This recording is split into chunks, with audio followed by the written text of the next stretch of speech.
일반적으로 발 건강은 다른 신체 부위보다 크게 신경을 쓰지 않는 경향이 있습니다. 하지만 발은 제2의 심장이라 불리는 만큼 발 건강에도 관심과 주의가 필요한데요. 발에 흔히 발생하는 질환인 무지외반증은 여성에게 발병률이 높은 질환입니다.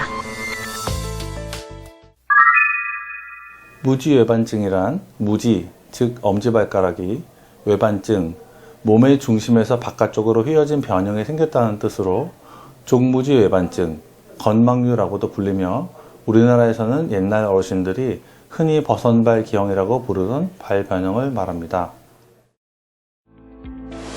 무지외반증은 하이힐을 많이 신는 여성에게 흔한 질환으로 알려졌지만 최근 남성도 키높이 신발과 볼이 좁은 구두를 많이 신으면서 20, 30대 남성 환자도 증가 추세입니다. 정확한 원인은 잘 알려져 있지 않습니다. 하지만 여러 가지 요인들이 영향을 주는 것으로 알려져 있고 크게 나누면 선천적인 요인과 후천적인 요인 두 가지가 모두 영향을 주는 것으로 알려져 있는데요. 특히 선천적인 요인이 커서 어머니가 무지외반증인 경우에 그 따님이나 할머니가 무지외반증인 경우가 흔하며 주로 모계 쪽으로 유전되는 경향을 보입니다. 물론 하이힐처럼 발이 앞쪽, 전족부를 꽉 조이고 체중이 많이 실리게 하는 신발을 장시간 착용하는 것도 영향을 줄 수 있지만 결정적인 요인은 아니라고 생각하고 있습니다. 그 외에 골절이나 류마티스 관절염 등의 요인들도 직접적인 원인이 될 수 있겠습니다.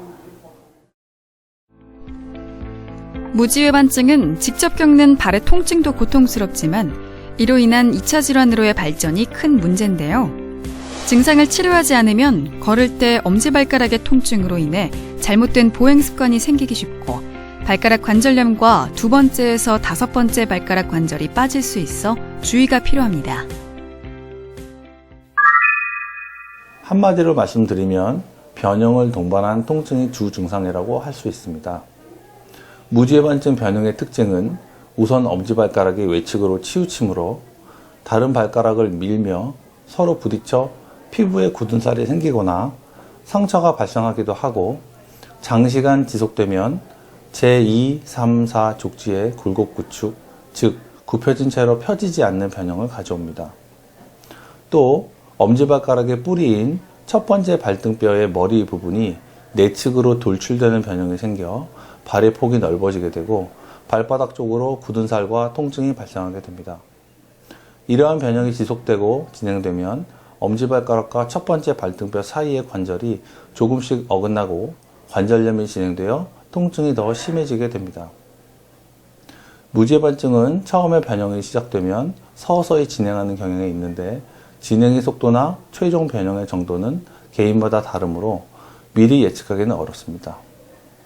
대부분은 수년간 급속히 변형과 통증이 진행하지만 통증은 그 이후에도 서서히 악화될 수 있습니다.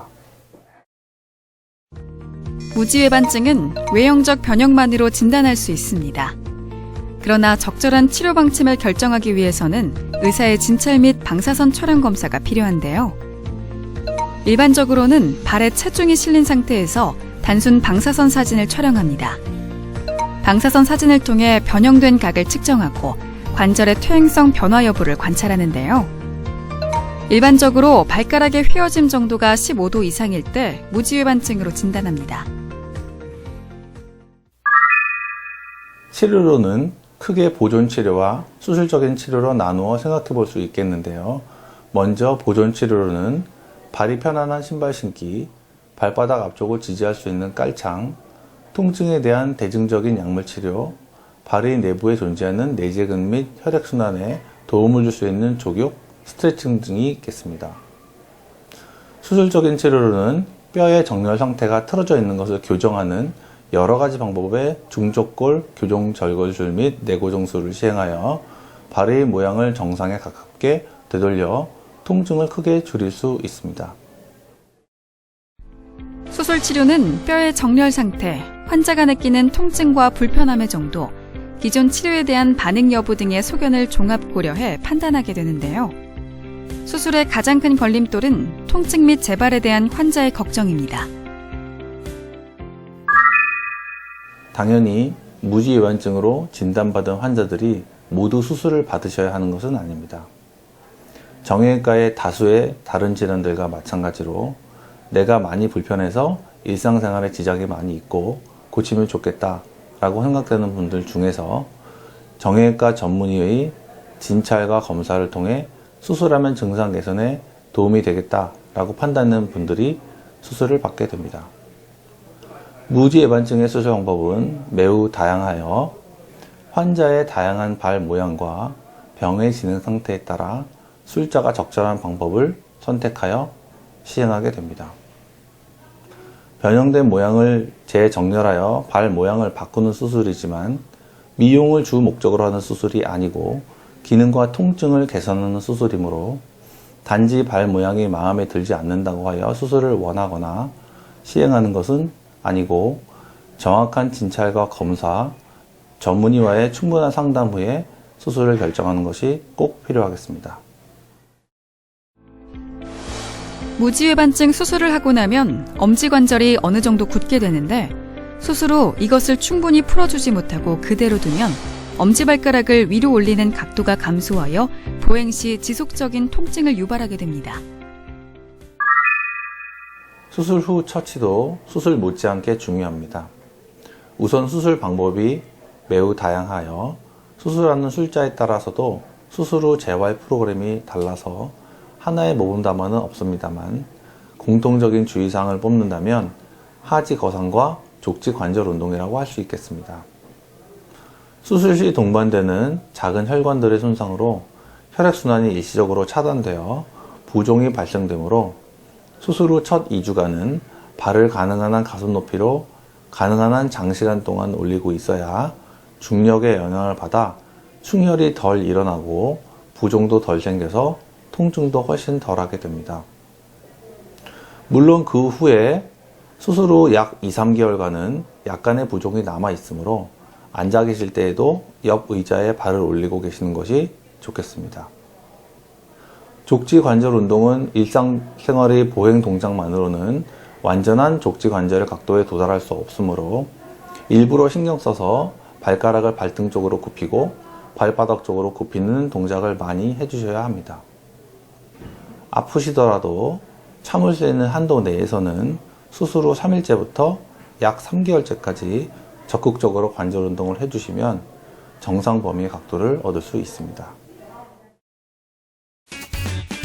여기서 잠깐! 잘못된 의학 상식을 바로잡아 건강도 지키고 상식도 키우는 Yes or No. 교정기로 무지외반증을 치료할 수 있나요? No, 아닙니다. 안경을 착용한다고 시력이 좋아질 수 없듯이 원래 발의 모양 때문에 발생한 병이므로 교정기로는 착용하고 있을 때 교정이 된 모양처럼 보이는 것일 뿐 교정이 가능하지 않습니다. 이는 이미 수십 년 전에 어떠한 교정기로도 교정이 불가능함이 전 세계적으로 알려져 있는 사실입니다. 다만 발가락 사이가 맞닿아서 아프니까 보조기를 사용하여 서로 맞닿지 않게 하여 통증이 줄어들게 하는 효과는 얻을 수 있습니다. 이는 보조기를 통한 보존치료이지 교정기가 아니죠. 잘못된 의학상식 깨치기 Yes or No. 두 번째. 무지외반증을 오래 앓으면 무릎 관절염을 일으킬 수 있다는데 사실인가요? No, 아닙니다. 물론 무지외반증이 심한 분들은 평발 변형이 올 수 있으므로 이론적으로는 하지의 정렬에 영향을 줄 수 있지만 발목 관절의 내반, 외반 변형이 아닌 발의 평발 변형만으로는 무릎의 정렬을 변형시킬 수 없고 어떠한 영향도 줄 수 없습니다. 따라서 무릎 관절염과는 관계가 없다고 정리할 수 있습니다. 무지외반증을 예방하기 위해서는 일과 후 집에서 따뜻한 물로 족욕을 하거나 마사지 및 스트레칭을 통해 발의 피로를 풀어주고 발의 근육을 강화하는 것이 도움이 될 수 있습니다. 수술 받으면 많이 아프다던데 좀 아프지만 그냥 살지 뭐 하지 마시고 무지외반증이 의심되거나 변형이 심해서 불편하시면 병원에 내원하셔서 간단한 진찰과 단순 방사선 사진 몇 장으로 본인의 상태를 알아볼 수 있으니 수술하라고 하면 어떡하지? 하면서 겁내지 마시고 전문의와 상담하셔서 편안한 발로 생활하시기 바랍니다.